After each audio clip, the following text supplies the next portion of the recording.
Assalamualaikum warahmatullahi wabarakatuh. Hello class, my name is Ode Nurhalisa. Okay class, today we will learn about tourism. We must be familiar with the term tourism, right? Moreover, we have visited tourism places, more precisely local tourism, in our own area or even visited various regions in Indonesia. Or maybe someone has already done a tourism trip abroad, maybe. Okay, now let's get into the tourism. Now look the PowerPoint, the first appearance of this tourism. Tourism is a social, cultural, and economic phenomenon which entails the movement of people to countries or places outside their usual environment or personal or business or professional purposes. Okay, next it is the work that the people in the picture do. There are various types of tourism jobs here. There is a pilot, tour guide, flight attendant, tourist information officer, travel agent, receptionist, waiter, resort rep, chef, porter, hotel manager, and airline check-in clerk. Okay, now we enter the accommodation. So, in the world of tourism, of course, requires accommodation. Accommodation or lodging when traveling or vacation is a type of accommodation during a trip where people who have to stay away from home for more than one day need a place to sleep, rest, safety, shelter from cold or rain, storage of goods, and access to functions common in households.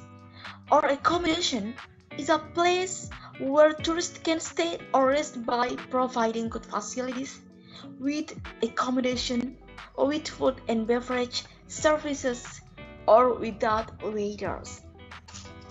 Okay, I will show you about the types of accommodation. This is a complement to answering the questions that I will give at the end of this video. In this video, only a few types. Okay, have a good time watching. Accommodation is a key component of tourism. When we travel, we need a place to stay. There are many different types of accommodation to suit different budgets, different types of tourism, and different types of customers. The most traditional and most common type of accommodation is the hotel. Hotels can be large or small. They can be independently owned businesses, or they can be part of a hotel chain.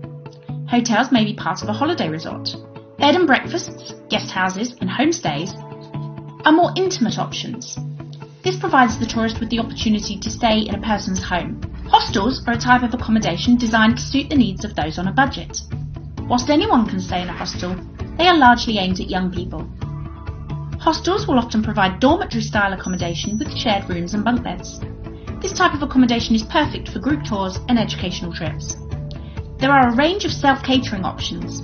For example, cottages, which is a small, cosy, quintessentially British home often found in semi-rural locations. Or an apartment, which is often found in a built-up area such as towns, cities and busy resorts. A more unusual type of accommodation is a boat. Some people choose to stay on a boat during their holiday. You can stay in lots of different types of boats, from a yacht to a canal boat to a houseboat. Chalets and log cabins are popular accommodation types in cold climates, such as ski resorts. These often accommodate large groups of people. A motel is basically a hotel room that comes with a parking space. Motels are popular in the USA. Motels offer simple room-only accommodation, but some have simple cooking facilities as well. An apart hotel offers a combination of what you get in a hotel with the facilities associated with an apartment. And for those that like to embrace the outdoors, there are caravans, motorhomes, and camping options. A motorhome is effectively a vehicle that also acts as a home, and camping can come in lots of different forms, such as yurts, teepees, and glamping options. Okay, so after watching the video, I want to ask a question to guess the names of tourism accommodations with the correct pronunciation, yeah.